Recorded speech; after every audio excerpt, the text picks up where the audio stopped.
I'm Jamie Caniglia, and today my guest is Dr. Jeffrey Hom, a policy advisor in the Philadelphia Department of Public Health, where he provides guidance to the Health Commissioner on programs and policies related to the well-being of all Philadelphians.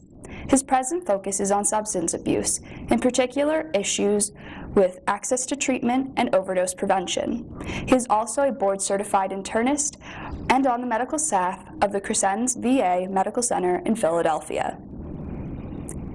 A native San Franciscan, Dr. Hom completed his undergraduate education with a degree in art history at Bowdoin College. He received his MPH at the Harvard School of Public Health and his MD from Harvard Medical School, prior to completing his residency in internal medicine primary care at the University of California, San Francisco. He most recently was a fellow with the Robert Wood Johnson Foundation Clinical Scholars Program at the University of Pennsylvania, where he completed his Master's of Science in Health Policy Research. Welcome, Dr. Hom, and thank you for joining us today. Thanks for the opportunity. To start off, could you please explain to our audience the role of a policy advisor in the public health department of a large city like Philadelphia? Sure. So my role as a policy advisor is to really help the commissioner think through all the options he may have to address a public health problem in Philadelphia. So that entails thinking about different policy options, thinking about what his role may be, doing some research on what policy options could be effective here, and then helping think through how do we advance a policy that he wants to pursue. That involves sort of working with stakeholders across the city, whether it's our colleagues in City Hall and City Council, thinking about our community stakeholders, our partners on the ground, or the health systems with which we partner, and then shaping a policy that we can then sort of advance, whether through the Board of Health or through a City Council resolution. Your most recent work has focused on the access to treatment for substance abuse, as I mentioned earlier, and patients and overdose prevention. Can you explain how you approach developing policy and protocols for Philadelphia Public Health Department on this important medical issue? Sure. So the first step is really defining the problem, is really what are you trying to solve with a policy that you're pursuing. Policies can certainly be effective and have their role and have their uses, but in order to make sure you're addressing the problem you're trying to solve is to really start with defining the problem. The next is really to think about what is the department's role. Does it fall under our mandate as the entity for the city to protect the well-being and the health of all Philadelphians? Might we be preempted at the state level or the federal level with a policy or a regulation we want to pursue? That's particularly true in the area of substance use, where a lot of regulations, especially as they relate to treatment, are regulated by either the state or the federal level, which can in turn sort of limit what our options may be. The third thing then to do is really to think about who are our stakeholders, who's going to be affected by a policy that we may want to pursue. That involves doing a lot of sort of research, talking with folks across the city, different city agencies, the community, understanding what the implications of a policy may be. And then fourth is really thinking and working with our colleagues in law and actually sort of shaping the policy. And that in turns, that also stems from working with and learning from other cities and how they've approached a similar problem and what policies they've pursued.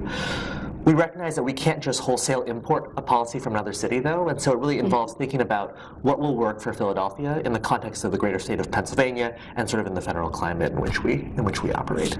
Okay. As a physician, you are following policies and protocols created by other healthcare policymakers. As a policymaker yourself, how does that affect your work as a doctor? So I think wearing my physician hat, I'm certainly very cognizant of the policies that do impact me in my practice. And I think that's one of the real challenges, especially sort of around an issue like substance use, but even more generally speaking. Medicine is inherently resistant to policies or programs or protocols that either appear to or actually do restrict physician autonomy. That paternalism and that sense of overconfidence in physicians is a dangerous thing. It's a detrimental. But I also think that a lot of physicians, myself included, think that at the end of the day, you oftentimes need to treat the patient as an individual, and that we learned in medical school that medicine is as much an art as it is a science. And so as much as we may want to be able to reduce an issue or a problem and solve it with one clear policy, it really isn't often that easy. You can't distill or reduce the complexities of human illness down to an algorithm. So no matter how well-intentioned a policy may be and how much it's really purported to be in the best interest of a patient, medicine is inherently going to have a bit of tension and resistance to that idea. That doesn't dissuade me from pursuing policies, but what it does is it helps me, being a doctor helps me think about how will this impact my practice? How will this impact those of my colleagues? And really, how can I use that knowledge to really make sure that it's an informed policy and that really does meet the best interests of both the patient and the physician alike when possible? Well, you have a nice mix of the two, so it really helps you make informed decisions, it seems. I think it is a viewpoint that I feel like is valuable in both directions. Mm-hmm. I think it's helpful for me to be able to explain the rationale for a policy when I am going and talking with my colleagues, mm-hmm. but then also really to share my perspectives as a physician and tell the stories of my patients when I'm talking with other policymakers here in the city has been useful and valuable. In your opinion, as you recommend new policies and protocols, who influences your decisions and the direction most? The government, the providers, patients, or is it really a combination of those three stakeholders? I think it probably is a combination of those three. But I think if I had to sort of think about one that most influences and informs our work as a health department, it's really probably thinking about the patients and the public at large. Whereas a physician or a provider takes care of patients, in some ways the population that we consider our patients is the whole public and the whole constituency of Philadelphia. And so I think we think about their interests and what will help advance their well-being that really informs what we do here. That's not to say we don't certainly listen to and really need to take into account the role of providers, government, other sort of officials in the city when we think about a policy. But I think it's probably really the patients and the public that most informs what we do. Are there other stakeholders that affect your creation of policy? Or you said patients and yes. Yeah. I mean, I think that there's so many people that may be affected by any one policy, and it's people you may not even necessarily think of as the key stakeholders that you need to be aware of. Policy can undoubtedly be, as I mentioned before, sort of undoubtedly very useful, and it has its role. But because there can be unintended consequences, you need to have a very broad perspective initially and to think about who may be affected. And so depending on the issue, other providers may come in, other sort of stakeholders may come into play when we think about policy and how we shape it and what informs it, whether it's other sort of community folks, whether it's physician advocates, or patient advocates. I think that especially in this issue of sort of substance use, is also thinking about the families and how they've been affected by this crisis that informs what we do and the problems we're trying to solve. In your opinion, what is the greatest challenge you face in creating policy and then moving it toward implementation as you combat the opioid crisis and other substance abuse issues facing Philadelphians and the larger national population? I think there are really two issues that come to mind when I think about the opioid crisis.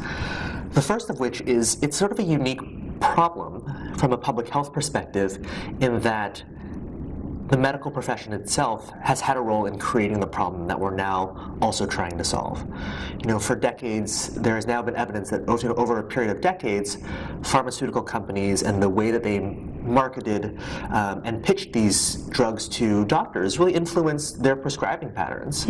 And that it's not to take away responsibility at all from the doctors, but does shift our thinking as physician community and as a public health community of, we had a role in creating this, so now what is our role in helping to solve this problem?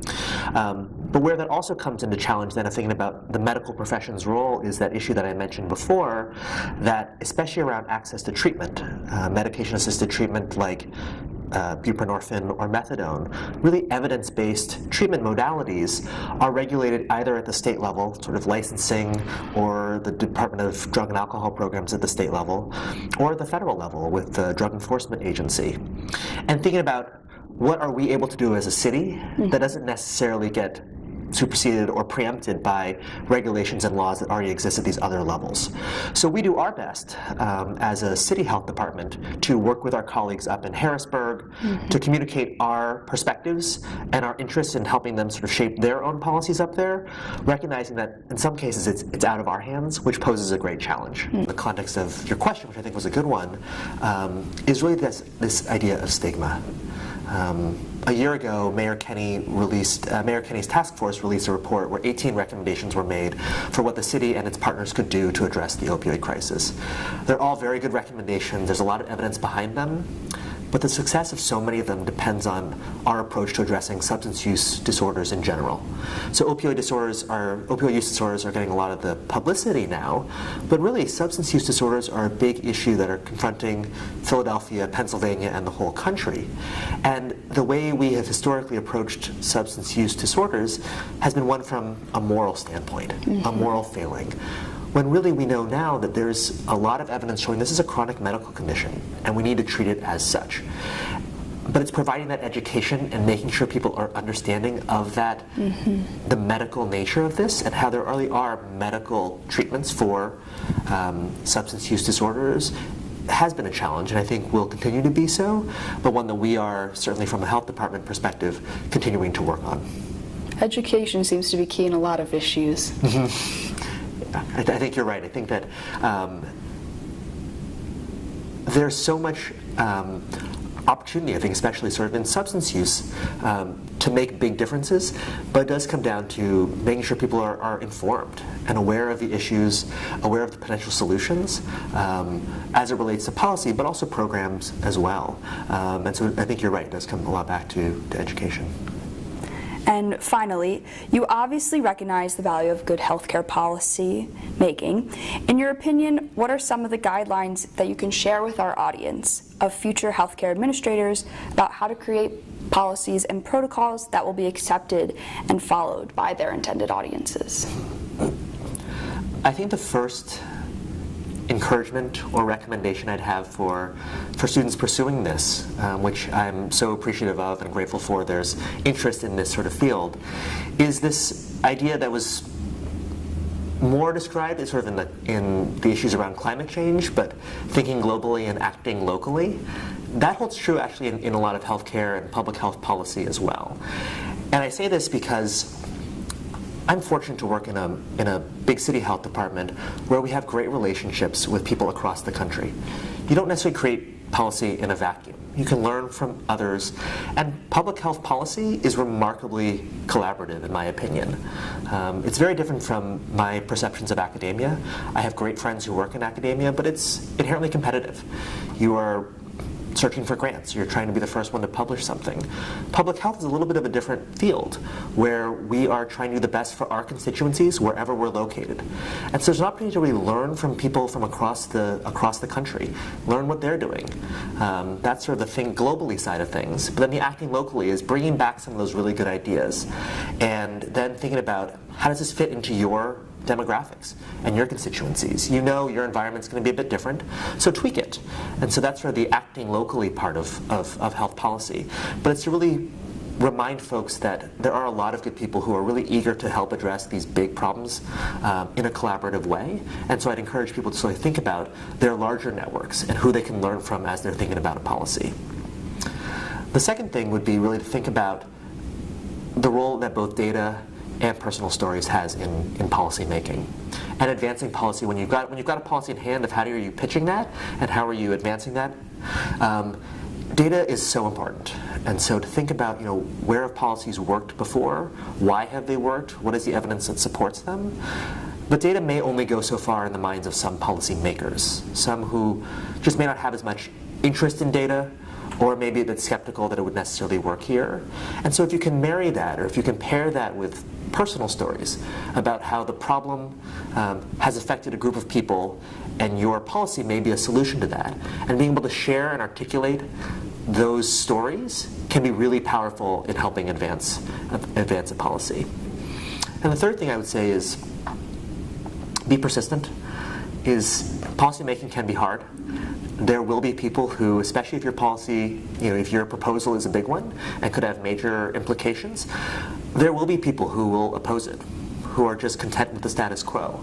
And so it's really doing two things, one of which is really being excited and passionate and committed to the problem you're trying to solve with your policy, and also doing your homework and really preparing and thinking through all of the different critiques that people may have. They may be very valid critiques, and so to really think through how would you respond to each of those in a systematic way and address the concerns that people are raising would be really something that I would encourage a lot of students to really think about as they do hone their policy-making skills. Okay.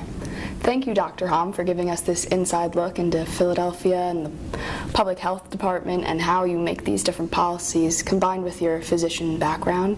Thank you for joining us. I'm Caniglia. We'll see you next time.